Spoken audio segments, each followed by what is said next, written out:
Hello warriors आणि सर्व भावी अधिकारी. वॉरियर ऑफिसर या तुमच्या लाडक्या एज्युकेशनल चॅनलवर मी सुप्रिया तुम्हा सर्वांचं मनपूर्वक स्वागत करते.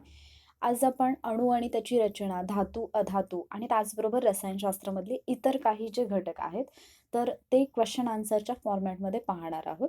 तर मी या स्लाईडला रसायनशास्त्र हे नाव देण्याचं कारण हे आहे की याच्यामध्ये बरेचसे टॉपिक कव्हर होत आहेत, त्यामुळे म्हणजे प्रत्येक टॉपिकचं सेपरेटली नाव मी दिलेलं नाही आहे. ठीक आहे. तर आजचं लेक्चर क्वेश्चन आन्सर फॉर्मॅटमध्ये असेल, पण एक्सप्लेनेशनमध्ये पूर्ण कंटेंट तुमचा कव्हर होऊन जाईल. आजच्या लेक्चरमधला पहिला प्रश्न आपण पाहूयात. इथे 2 विधानं दिलेली आहेत आणि विचारलेलं आहे अयोग्य विधान ओळखा. विधान अ आहे, ऋषी कणाद यांनी पदार्थाच्या सर्वात लहान कणाला परमाणू नाव दिले. विधान ब आहे, डेमोक्रिटसने द्रव्याच्या अत्यंत लहान कणास अणू नाव दिले. अ आणि ब की दोन्ही नाही. इथे विचारले तुम्हाला अयोग्य विधान ओळखा. या प्रश्नाचं जे बरोबर उत्तर आहे ते आहे पर्याय क्रमांक 2, म्हणजे इथे दिलेलं ब विधान जे आहे ते चुकीचं आहे. तर आपण याच्याबद्दल थोडी माहिती पाहूयात.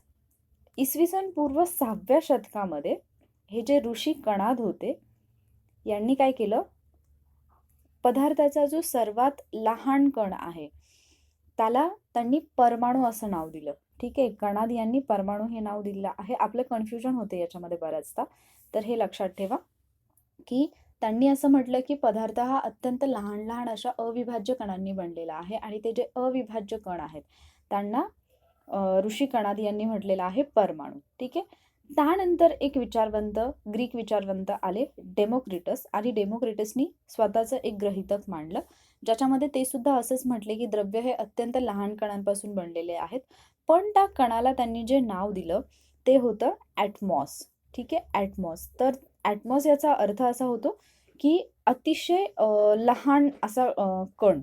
ठीक आहे, की ज्याला आपण कापूही शकत नाही किंवा जो अविभाज्य आहे त्याला म्हटलं जातं ॲटमॉस. तर द्रव्याच्या अत्यंत लहान कणास डेमोक्रिटस यांनी ॲटमॉस हे नाव दिलं. ठीक आहे. आणि अणू जे नाव आपल्याला दिलेलं आहे, जे की आपण प्रश्नामध्ये पाहिलं, जॉन डाल्टन यांनी पदार्थाच्या सर्वात लहान कणाला अणू हे नाव दिलेलं आहे. तर जॉन डाल्टन यांचं नाव पण लक्षात ठेवा, कारण जिथे आपल्याला म्हणजे दोघांच्या बद्दल विचारलेलं आहे ऋषी कणाद आणि डेमोक्रिटस बद्दल, त्याच पद्धतीने आपल्याला जॉन डाल्टन यांच्याबद्दल सुद्धा विचारलं जाऊ शकतं. जॉन डाल्टन यांनी 1803 मध्ये त्यांचा प्रसिद्ध असा अणु सिद्धांत मांडला आणि त्याच्यामध्ये त्यांनी हे सांगितले की द्रव्य हे अत्यंत लहान लहान कणांनी बनलेले आहेत आणि त्या कणांना आपण अणू असं म्हणतो. अणू जे आहेत ते निर्माण करता येत नाहीत किंवा त्यांचं अजून लहान कणामध्ये विभाजन करता येत नाही. त्याचबरोबर ते रासायनिक प्रक्रियेत नष्ट सुद्धा करता येत नाहीत असं मत मांडलं होतं जॉन डाल्टन यांनी. ठीक आहे. त्याचबरोबर जॉन डाल्टन यांनी आणखी एक गोष्ट म्हटली होती, ती म्हणजे अणू जो आहे तो कडक आणि भरीव असा गोळा आहे असं म्हटलेलं आहे. ठीक आहे. तर हे पण लक्षात ठेवा, कारण कदाचित कोणी कसं वर्णन केलेलं आहे अणूचं असा प्रश्न आला तर त्याच्यामध्ये एखादे विधान जे आहे ते असं बनू शकतं. पुढचा प्रश्न पाहूयात आपण. पुढचा प्रश्न आहे, 3 विधानं आहेत. विधान अ आहे, थॉम्सनला अणूला सर्वप्रथम भेदणारा माणूस म्हणून ओळखले जाते. विधान ब आहे, रुदरफोर्डच्या सिद्धांतानुसार अणूमधील इलेक्ट्रॉन्स निश्चित अशा कक्षांमध्येच परिभ्रमण करू शकतात. विधान क आहे, नील्स बोरने सुवर्णपत्रीच्या प्रयोगाद्वारे थॉम्सनचा अणुसिद्धांत खोडून काढला. पर्याय आहेत अ, ब, क योग्य. दुसरा पर्याय आहे ब आणि क योग्य. तिसरा पर्याय आहे अयोग्य आणि चौथा पर्याय आहे अ आणि ब योग्य. आणि या प्रश्नाचं जर आपण बरोबर उत्तर पाहिलं तर ते आहे पर्याय क्रमांक 3, म्हणजेच इथे दिलेलं फक्त अ विधान जे आहे ते बरोबर आहे, बाकी 2 विधानं चुकीची आहेत. तर ती का चुकीची आहेत कसे ते आपण पाहूयात. तर आपण सेंटेन्स वाईज जाऊयात. थॉम्सन जे आहेत त्यांना अणूला सर्वप्रथम भेदणारा माणूस म्हणून ओळखलं जातं. त्याचं रिझन म्हणजे थॉम्सन यांनी काय केलं होतं, अणूला कलिंगडाची उपमा दिली होती. ठीक आहे. हे तुम्ही बऱ्याचदा ऐकलं असेल, कलिंगडाची उपमा दिली. कलिंगडामध्ये छोट्या छोट्या बिया असतात, तुम्हाला माहिती आहे, राईट. तर यांनी काय केलं, थॉम्सननी या कलिंगडामध्ये जो लाल भाग आहे त्या लाल भागाला त्यांनी पॉझिटिव्ह किंवा धनप्रभारयुक्त प्रोटॉन आहेत असं म्हटलं, आणि ज्या काळ्या बिया आहेत त्यांना ऋणप्रभारयुक्त इलेक्ट्रॉन असं म्हटलं.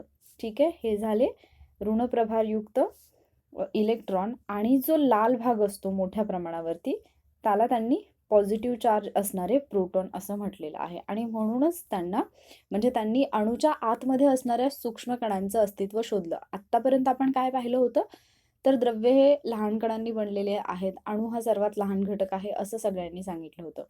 थॉम्सननी मात्र काय सांगितलं, अणूच्या आतमध्ये सुद्धा काही सूक्ष्म कण आहेत आणि त्यांचं अस्तित्व यांनी शोधून काढलं. म्हणून त्यांना अणूला सर्वप्रथम भेदणारा माणूस असं म्हटलं जातं. आणि अणूला कलिंगडाची उपमा कोणी दिलं असं सुद्धा विचारलं जाऊ शकतं, तर थॉम्सन यांनी दिलेली आहे. ठीक आहे.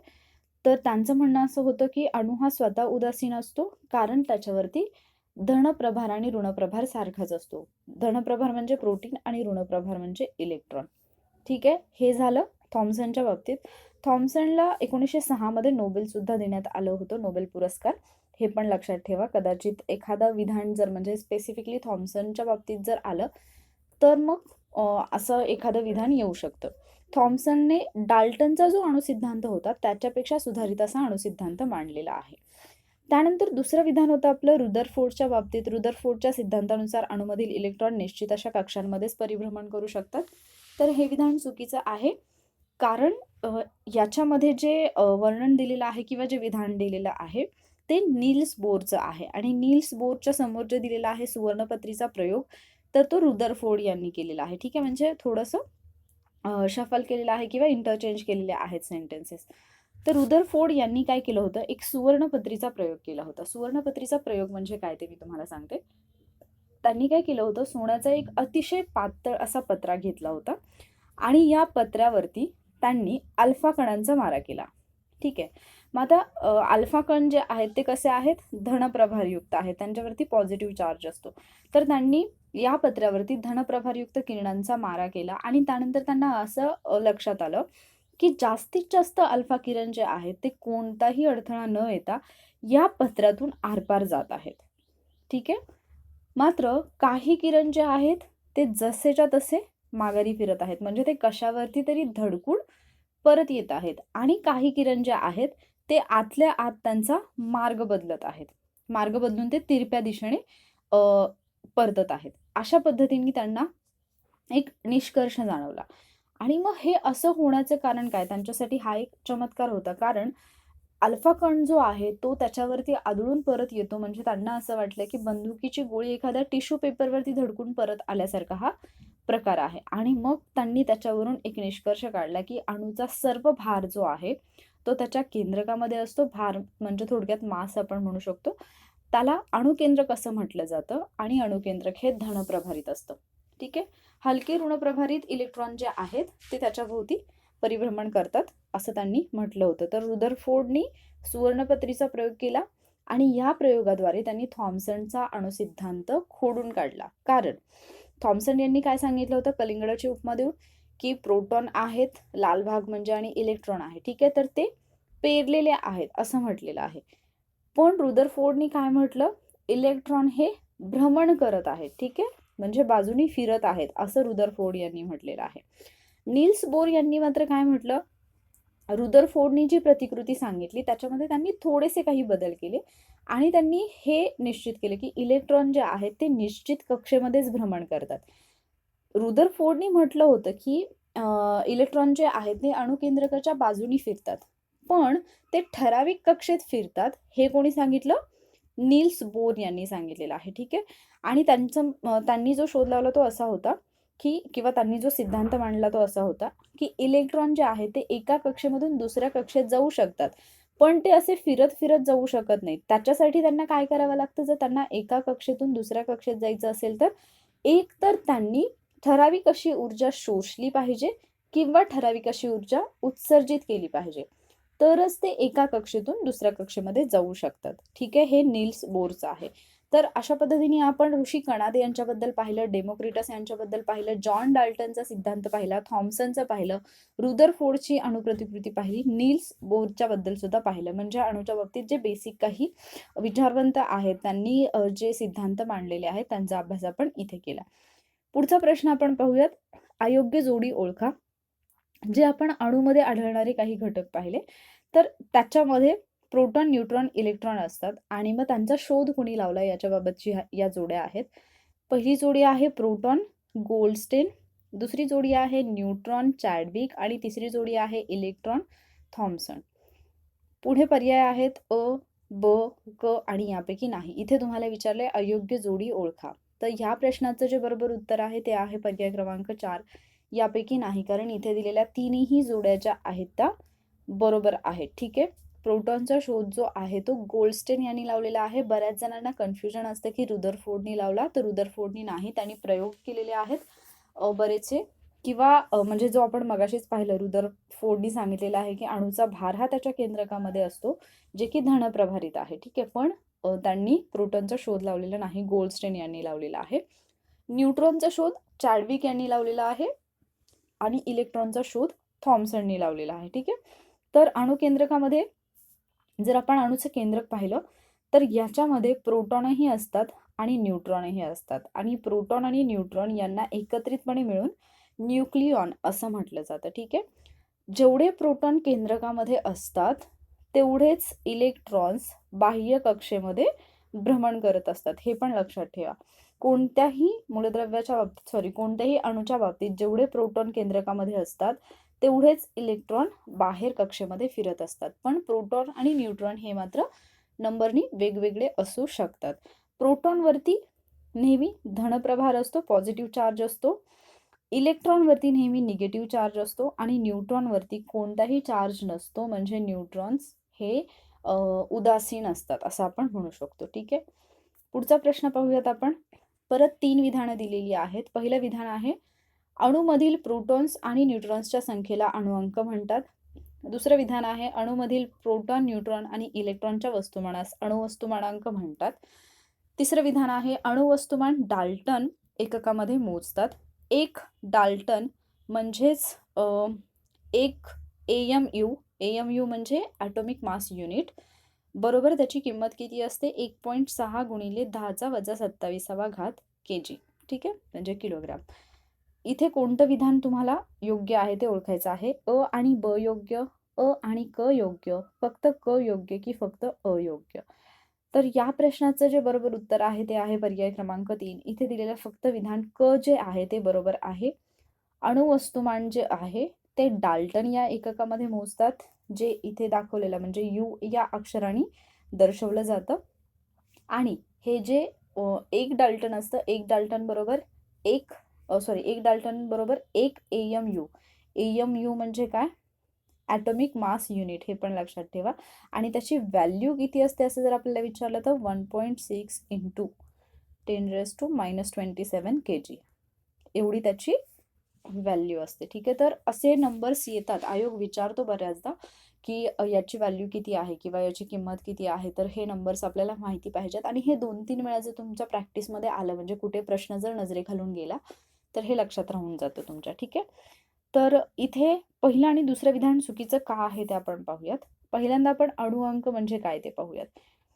अणुअंक म्हणजे काय, तर अणूमध्ये असणाऱ्या प्रोटॉन्सची संख्या किंवा इलेक्ट्रॉन्सची संख्या. मगाशी आपण पाहिलं जेवढे प्रोटॉन असतात तेवढेच इलेक्ट्रॉन असतात, म्हणजेच अणूमध्ये जेवढी प्रोटॉनची संख्या असते तेवढीच इलेक्ट्रॉनची असते.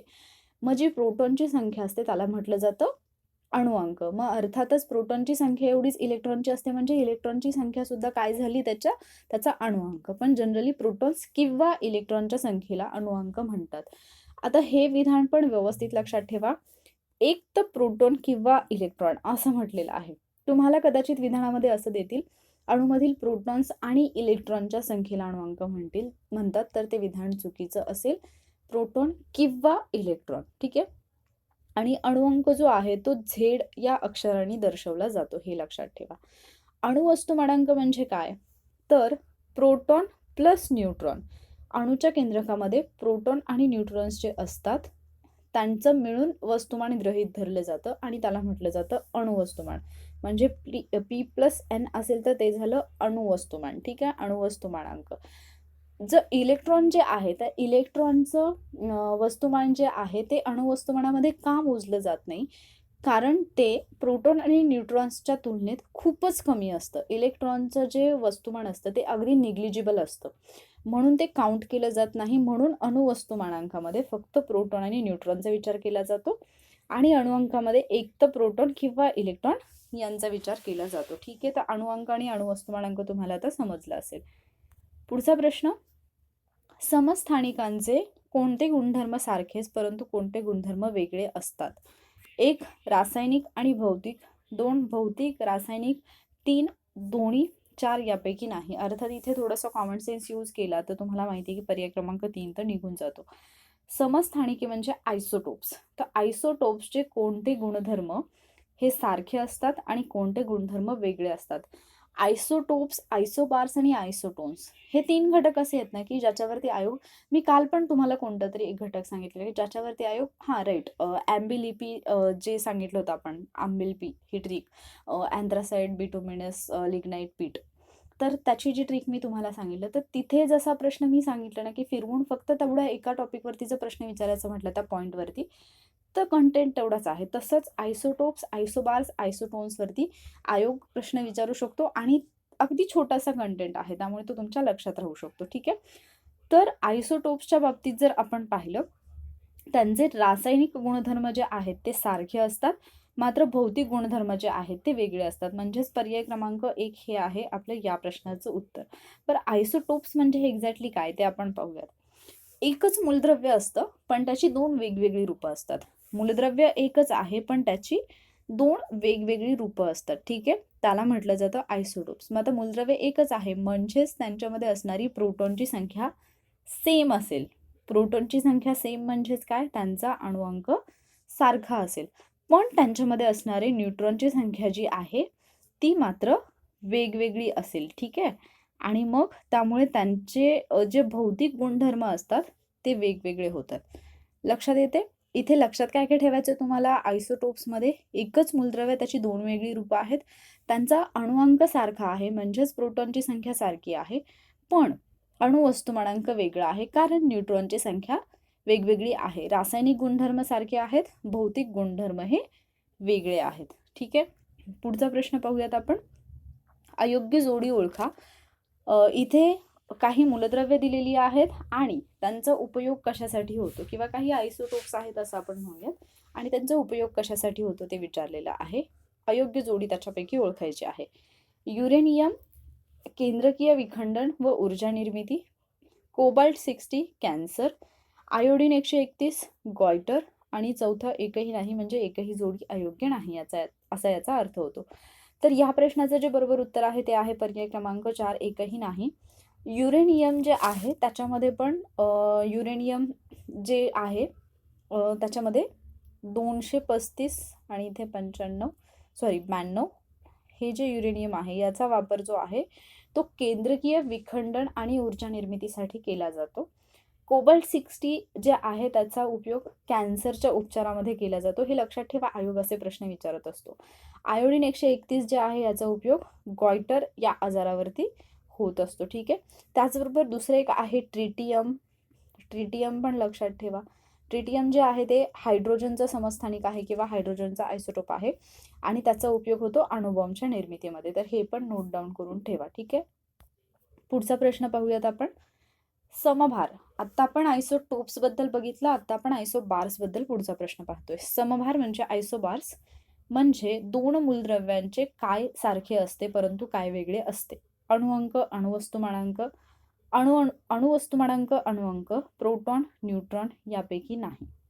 तर आयसोटोप्समध्ये आपण काय पाहिलं होतं, प्रोटॉनची संख्या सेम आहे, न्यूट्रॉनची वेगळी आहे, अणुअंक सारखा आहे, अणुवस्तुमानांक वेगळा आहे. आयसोबार्समध्ये काय होतं, अणुवस्तुमान सारखं असतं पण अणुअंक वेगळा असतो. ठीक आहे, म्हणजे पर्याय क्रमांक 2 हे झालं या प्रश्नाचं उत्तर. आयसोबार्समध्ये काय, अशी मूलद्रव्य म्हणजे इथे 2 मूलद्रव्य असतील. आयसोटोप्समध्ये आपण एकच मूलद्रव्य पाहिलं होतं, इथे असतानाच 2 मूलद्रव्य आहेत ज्यांचं अणुवस्तुमान जे आहे ते सेम आहे परंतु त्यांचा अणुअंक जो आहे तो वेगळा आहे. ठीक आहे, म्हणजे P+N जो आहे तो सेम आहे पण फक्त P जर पाहिला आपण तर तो मात्र वेगळा आहे. ठीक आहे, म्हणजे प्रोटॉनची संख्या जी आहे ती वेगळी आहे. आणि इथे जर आपण पाहिलं तर यांचे रासायनिक आणि भौतिक दोन्ही गुणधर्म जे असतात ते वेगळे असतात. समभारमध्ये रासायनिक आणि भौतिक गुणधर्म हे वेगवेगळे असतात. आयसोटोप्समध्ये काय होतं, रासायनिक गुणधर्म सारखे होते, भौतिक गुणधर्म वेगळे होते. ठीक आहे, पुढचा प्रश्न पाहूयात आपण. इथे मी दिलेला आहे तुम्हाला स्लाइडमध्ये. पुढचा प्रश्न आहे आयसोटोन्सशी रिलेटेड. आयसोटोन्स म्हणजे दोन मूलद्रव्य ज्याच्यामध्ये कशाची संख्या सारखीच असते, प्रोटॉन, न्यूट्रॉन, इलेक्ट्रॉन यापैकी नाही. तर आयसोटोन्समध्ये हे अगदी सिंपल आहे. आयसोटोन्समध्ये न्यूट्रॉन्सची संख्या जी आहे ती सेम असते. आयसोटोप्समध्ये प्रोटॉनची संख्या सेम असते म्हणजे अणुअंक सारखा असतो. आयसोबार्समध्ये अणुवस्तुमानांक सारखा असतो आणि आयसोटोन्समध्ये न्यूट्रॉन्सची संख्या सारखी असते. तर इथे मी तिन्हीचं दिलेलं आहे तुम्हाला. समस्थानिके, अणुअंक सारखा, समभार, अणुवस्तुमान सारखे, आयसोटोन्स, न्यूट्रॉनची संख्या सारखी. ठीक आहे. पुढचा प्रश्न पाहूयात आपण. पुढचे प्रश्न जे आहेत ते धातू अधातूवरती आहेत. इथे दोन विधानं दिलेली आहेत. कक्ष तापमानाला धातू स्थायू अवस्थेत आढळतात, परंतु पारा व गॅलियम धातू द्रव अवस्थेत आढळतात. दुसरं विधान आहे धातू साधारणतः कठीण असतात, परंतु सोडियम व पोटॅशियम हे धातू मृदू असतात. म्हणजे थोडक्यात इथे जो प्रश्न दिलेला आहे आपल्याला तो धातूंचे जे गुणधर्म आहेत त्याच्याशी रिलेटेड दिलेला आहे. ऑप्शन आहेत अयोग्य, ब योग्य, अ आणि ब योग्य आणि चौथा पर्याय आहे यापैकी नाही. तर या प्रश्नाचं जे बरोबर उत्तर आहे ते आहे पर्याय क्रमांक 3. इथे दिलेली दोन्ही विधानं बरोबर आहेत. तर धातूंचे काही भौतिक गुणधर्म आहेत. तुम्ही जी टेस्ट सोडवली मे बी त्याच्यामध्ये तुम्ही हे क्वेश्चन पाहिले असतील. धातूचे भौतिक गुणधर्म जर आपण पाहिले तर सगळ्यात पहिल्यांदा आपण अवस्था जर पाहिली धातूची तर कक्ष तापमान म्हणजे रूम टेम्परेचरला धातू जे असतात ते स्थायू स्वरूपामध्ये असतात. ठीक आहे. पण एक धातू जो आहे दोन धातू जे आहेत ते याला अपवाद आहेत. ते म्हणजे पारा आणि गॅलियम. पारा आणि गॅलियम हे धातू जे आहेत ते कक्ष तापमानाला द्रव अवस्थेमध्ये असतात. सगळे धातू जे असतात ते स्थायू असतात, पण पारा आणि गॅलियम जे आहेत ते मात्र कसे असतात, द्रव अवस्थेमध्ये असतात. ठीक आहे. त्यानंतर दुसरा गुणधर्म येतो चकाकी. धातूंना चकाकी असते. साधारणतः धातू जे असतात ते चकचकीत असतात. म्हणजेच धातूचा पृष्ठभाग जर तुम्ही घासलात कशावरतीही तर त्याच्यावरून प्रकाशाचं परावर्तन चांगल्या पद्धतीने होतं किंवा चांगल्या प्रमाणामध्ये होतं. त्यानंतर पुढचा गुणधर्म आहे तो म्हणजे वर्धनीयता. वर्धनीयता म्हणजे काय, तर धातूंना ठोकून त्याचे पत्रे तयार करता येऊ शकतात. ठीक आहे. त्याला म्हटलं जातं वर्धनीयता. त्यानंतर तन्यता म्हणजे त्या धातूच्या तारा काढता येऊ शकतात. मग याच्यामध्ये सोने, चांदी, प्लॅटिनम हे धातू जे आहेत त्यांच्या तारा ज्या आहेत त्या अगदी जास्त चांगल्या पद्धतीने आपण मिळवू शकतो. म्हणजेच सोने, चांदी आणि प्लॅटिनम हे धातू जे आहेत ते जास्त तन्य असतात असं आपण म्हणू शकतो. ठीक आहे. त्यानंतर पुढचा गुणधर्म आहे उष्णता वहन. धातू जे आहे ते उष्णतेचं वहन करतात आणि म्हणूनच आपल्या घरामध्ये जी स्वयंपाकांची भांडी असतात ती सगळी कशाची असतात, धातूची असतात. त्यानंतर विद्युत वहन हा एक गुणधर्म आहे. आपल्या घरामध्ये असणारी लाईट किंवा बाहेर कुठेही तुम्ही जर हे असतं म्हणजे लाईट असते, इलेक्ट्रिसिटी असते, ती जर पाहिली तर त्याच्या ज्या तारा असतात त्या सगळ्या धातूच्या बनलेल्या असतात. ठीक आहे. त्यानंतर कठीणपणा. धातू जे आहेत ते साधारणतः कठीण असतात, पण इथे आपण प्रश्नामध्येच अपवाद पाहिला होता. सोडियम आणि पोटॅशियम हे जे धातू आहेत ते कठीण नाही आहेत तर ते मृदू आहेत. ठीक आहे. म्हणजे ते सुरीने सहजपणे कापता येऊ शकतात. त्यानंतर पुढचा त्यांचा जो गुणधर्म आहे तो आहे नादमयता. म्हणजे धातूवरती जर तुम्ही कोणत्याही गोष्टीने आघात केलात किंवा वाजवलं तर त्याच्यातून एक ध्वनी निर्माण होतो आणि याला म्हटलं जातं नादमयता. मग शाळेची किंवा मंदिराची घंटा जी आहे ती त्याचं एक चांगलं उदाहरण आहे. पुढचा प्रश्न पाहूयात आपण. अधातूचे गुणधर्म आणि त्याचे अपवाद जे आहेत याबाबत अयोग्य जोडी ओळखा. इथे काही गुणधर्म दिलेत अधातूचे आणि त्याला अपवाद असणारी जोडी तुम्हाला ओळखायची आहे. मग पहिला आहे अवस्था. याच्यामध्ये अपवाद आहे ब्रोमीन. म्हणजे जसं आपण धातूमध्ये पाहिलं की सर्व धातू जे आहेत ते कक्ष तापमानाला स्थायूमध्ये असतात, पण पारा आणि गॅलियम हे द्रवावस्थेमध्ये असतात. तसं अवस्थेमध्ये पाहिलं तर ब्रोमीन हा अपवाद, चकाकी नसण्याला अपवाद आयोडीन, ठिसूळपणाला अपवाद ग्राफाईट आणि विद्युत दुर्वाहकला अपवाद ग्राफाईट. इथे तुम्हाला विचारले अधातूचे गुणधर्म आणि अपवाद यापैकी अयोग्य जोडी कोणती. तर या प्रश्नाचं जे बरोबर उत्तर आहे ते आहे पर्याय क्रमांक 3. म्हणजेच तिसरी जोडी चुकीची आहे. तर आपण सगळंच पाहूया. तिथे जर अवस्था आपण पाहिली अधातूंची तर अधातू जे आहेत ते एकतर स्थायू किंवा वायू अवस्थेमध्ये आढळतात. जे अधातू आहेत आपल्या आवर्त सारणीमध्ये त्याच्यापैकी 11 अधातू हे स्थायूमध्ये आहेत, तर 10 अधातू हे वायू रूपामध्ये किंवा वायू अवस्थेमध्ये आपल्याला आढळतात. मात्र ब्रोमीन हा अधातू असा आहे जो द्रव अवस्थेमध्ये आढळतो. हे जे अपवाद असतात ना, त्याच्यावरती नेहमी प्रश्न विचारले जातात. मग तो कोणत्याही विषयाचा असेल तरी पण. त्यामुळे हे व्यवस्थित लक्षात ठेवा. ब्रोमीन हा अधातू द्रवरूपामध्ये आढळतो. त्यानंतर दुसरा जर आपण त्यांचा गुणधर्म पाहिला तर चकाकी नसणे. अधातूंना चकाकी नसते. पण आयोडीन हा अधातू असा आहे ज्याला चकाकी असते. ठीक आहे.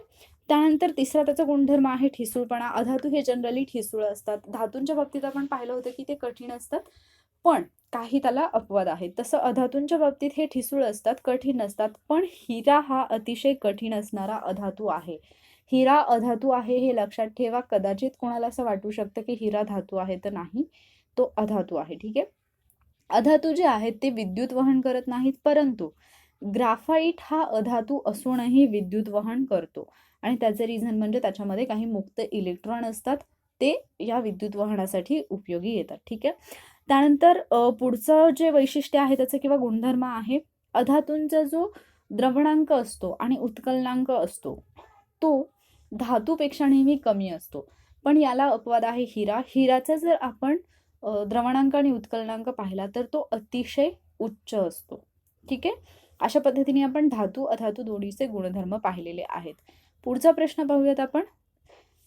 पहिले इथे परत 2 विधानं आहेत. पहिलं विधान आहे, लोखंड किंवा स्टीलचे क्षरण रोखण्यासाठी त्यावर कथिलाचा थर दिला जातो, त्यास गॅल्व्हनायझिंग म्हणतात. आणि दुसरं विधान आहे, तांब्याच्या आणि पितळेच्या भांड्यावर जस्ताचा पातळ थर दिला जातो, त्यास टिनिंग असं म्हणतात. अयोग्य, ब योग्य, अ आणि ब योग्य की यापैकी नाही. तर या प्रश्नाचं जे बरोबर उत्तर आहे ते आहे पर्याय क्रमांक 4 यापैकी नाही. इथे दिलेली दोन्ही विधानं चुकीची आहेत. का चुकीची आहेत ते आपल्या लगेच लक्षात येईल. लोखंड आणि स्टीलचं क्षरण रोखण्यासाठी त्याच्यावरती कथिलाचा नाही, त्याच्यावरती जस्ताचा पातळ थर दिला जातो आणि याला म्हटलं जातं गॅल्व्हनायझिंग. हे व्यवस्थित लक्षात ठेवा. या कन्सेप्टवरती आयोगाने प्रश्न विचारलेत. तुम्ही लोखंडाचे खिळे किंवा टाचण्या पाहिल्या जे चकचकत असतात, त्याच्यावरती म्हणजे तो त्याचा ओरिजिनल कलर नसतो, त्याच्यावरती जस्ताचा पातळ थर दिलेला असतो, कारण त्याचं क्षरण होऊ नये किंवा झीज होऊ नये म्हणून, आणि त्याला म्हटलं जातं गॅल्व्हनायझिंग. काही वेळेला जी तांब्याची आणि पितळेची भांडी असतात, तर त्यांच्यावरती क्षरणामुळे एक हिरवट असा थर तयार होतो आणि तो हिरवट थर जो असतो तो विषारी ठरू शकतो आपल्यासाठी, आणि म्हणून त्याच्यावरती कथिल या धातूचा थर देण्यात येतो. ठीक आहे. तांब्याच्या आणि पितळेच्या भांड्यावरती, आणि त्याला म्हटलं जातं कथिलीकरण किंवा टिनिंग. ठीक आहे. ज्याला तुम्ही म्हणजे घरामध्ये तुमच्या कलई केलेली भांडी असतील ती तुम्ही पाहिली असतील, तर त्यालाच म्हटलं जातं कथिलीकरण. मग तुमच्याकडे कढई किंवा एखादं पातेलं असेल ज्याला ज्याच्यावरती कथिलाचा थर दिलेला असेल, कलई केलेली असेल, तर ते पाहिलं की तुम्हाला लगेच टिनिंग ही कन्सेप्ट आठवली पाहिजे. ठीक आहे. त्यानंतर आणखी पण क्षरण रोखण्याच्या काही पद्धती आहेत. त्याच्यामध्ये एक येते विद्युत विलेपण. विद्युत विलेपण. मग विद्युत विलेपणामध्ये काय केलं जातं, तर इथे विद्युत अपघटनाद्वारे एका धातूवरती दुसऱ्या धातूचा थर दिला जातो. मग तुम्ही सिल्वर कोटिंग असणारे चमचे पाहिले असतील, राईट? किंवा काही दागिन्यांवरती सोन्याचं पाणी फिरवलंय असं आपण म्हणतो, तर त्याला विद्युत विलेपण असं म्हणतात. लक्षात ठेवा. म्हणजे इथून पुढे जर तुम्ही कधी कुठल्या ज्वेलरीबद्दल बोलत असाल किंवा एखादं भांडं ज्याच्यावरती चांदीचं पाणी मारलेलं आहे, ज्याला आपण थोडक्यात आपल्या रेग्युलर भाषेमध्ये हेच म्हणतो की त्याच्यावरती सोन्याचं पाणी मारलेलं आहे किंवा चांदीचं पाणी फिरवलेलं आहे, तर त्याला विद्युत विलेपण असं म्हटलं जातं. ठीक आहे. पुढचा प्रश्न पाहूयात आपण. सॉरी. सूर्यापासून मिळणारी ऊर्जा ही कोणत्या कारणाने होते? 1. अणूच्या केंद्राचे विभाजन करून, 2. अणूच्या केंद्राचे एकत्रीकरण करून, 3. रासायनिक अभिक्रियेमुळे आणि 4. इलेक्ट्रॉनच्या वहनामुळे. तर या प्रश्नाचं जे बरोबर उत्तर आहे ते आहे पर्याय क्रमांक 2, अणूच्या केंद्रकाचे एकत्रीकरण करून. आपल्याला सूर्यापासून जी ऊर्जा मिळते ती प्रचंड प्रमाणामध्ये मिळत असते. मग ही ऊर्जा आपल्याला एक्झॅक्टली कोणत्या पद्धतीमुळे मिळते किंवा कोणतं कारण आहे त्याच्या पाठीमागे ज्यामुळे ही ऊर्जा आपल्याला मिळते, तर त्याचं रिझन आहे अणूच्या केंद्रांचं एकत्रीकरण करून, ज्याला म्हटलं जातं न्यूक्लिअर फ्युजन. ठीक आहे. न्यूक्लिअर फ्युजन म्हणजेच काय, तर हलक्या 2 मूलद्रव्यांच्या संयोगामधून जड मूलद्रव्य तयार होण्याची प्रक्रिया, आणि ही प्रक्रिया जी आहे ती अतिशय जास्त तापमानालाच होऊ शकते. म्हणजे या प्रक्रियेसाठी अतिशय जास्त अशा तापमानाची गरज असते. मग केंद्रीय संमेलनाची प्रक्रिया कुठे कुठे वापरली जाते, तर एक हायड्रोजनच्या बॉम्ब निर्मितीमध्ये वापरली जाते, आणि त्याचबरोबर सूर्यामध्ये सुद्धा ही प्रक्रिया आपल्याला पाहायला मिळू शकते. केंद्रकीय सम्मिलन हायड्रोजन बॉम्बमध्ये आणि केंद्रकीय विखंडन जे असतं, ठीक आहे, म्हणजे एका मोठ्या मूलद्रव्यापासून किंवा गोळ्यापासून असं म्हणूयात आपण, दोन वेगवेगळे गोळे तयार करणे, त्याला म्हटलं जातं केंद्रकीय विखंडन. आणि ते वापरलं जातं अणुबॉम्बमध्ये. आणि हायड्रोजन बॉम्बमध्ये केंद्रकीय सम्मिलन वापरलं जातं. पण हायड्रोजन बॉम्ब हा अणुबॉम्बपेक्षा कितीतरी पट जास्त स्ट्रॉंग असतो. ठीक आहे, म्हणजे केंद्रकीय सम्मिलनातून निर्माण होणारी ऊर्जा ही विखंडनापेक्षा फार मोठ्या प्रमाणामध्ये निर्माण होत असते. पुढचा प्रश्न, दोन विधानं आहेत. मानवाने शोषलेल्या किरणोत्साराचे प्रमाण मोजण्यासाठी एसआय पद्धतीत ग्रे किंवा रॅड एकक वापरतात. आणि दुसरं विधान आहे, किरणोत्साराच्या मोजमापासाठी क्युरी किंवा एसआय पद्धतीत बेक्वेरेल एकक वापरतात. अयोग्य, ब योग्य, अ आणि ब योग्य यापैकी नाही. तर या प्रश्नाचं जे बरोबर उत्तर आहे ते आहे पर्याय क्रमांक 3, म्हणजे इथे दिलेली दोन्ही विधानं बरोबर आहेत. मानवाने शोषलेल्या किरणोत्साराचं प्रमाण मोजण्यासाठी एसआय पद्धतीमध्ये ग्रे किंवा रॅड हे एकक वापरलं जातं आणि किरणोत्साराच्या मोजमापासाठी क्युरी किंवा एसआय पद्धतीमध्ये बेक्वेरेल हे एकक वापरलं जातं. तुम्हाला माहिती असेल की मेरी क्युरी, पेरी क्युरी आणि बेक्वेरेल या 3 शास्त्रज्ञांना किरणोत्सारिता शोधाबद्दलचं नोबेल पारितोषिक मिळालेलं होतं. ठीक आहे. आणि 1986 मध्ये हेनरी बेक्वेरेल यांनी युरेनियम या अस्थिर मूलद्रव्याच्या अणूमधून उत्सर्जित कणाचा शोध लावलेला होता. तर हे लक्षात ठेवायचं आहे तुम्हाला. पुढचा प्रश्न पाहूयात आपण. समुद्राच्या पाण्यात खोलवर जाऊन पाहणी करण्यासाठी स्कुबा डायव्हिंगचा उपयोग करतात. सोबत नेलेल्या गॅसच्या टाकीत हेलियम, नायट्रोजन, ऑक्सिजनचं प्रमाण अनुक्रमे किती असते? 56.2%, 11.7% आणि 32.1%. दुसरा पर्याय आहे 11.7%, 56.2%, 32.1%. तिसरा पर्याय आहे 11.7%, 32.1% आणि 56.2%. आणि चौथा पर्याय आहे 32.1%, 11.7% आणि 56.2%. तर इथे तुम्हाला अनुक्रमे विचारले, म्हणजे हे जे 3 नंबर्स आहेत ते हेलियमचा पहिला, नायट्रोजनचा दुसरा आणि ऑक्सिजनचा तिसरा आहे. असे प्रश्न काळजीपूर्वक वाचायचे.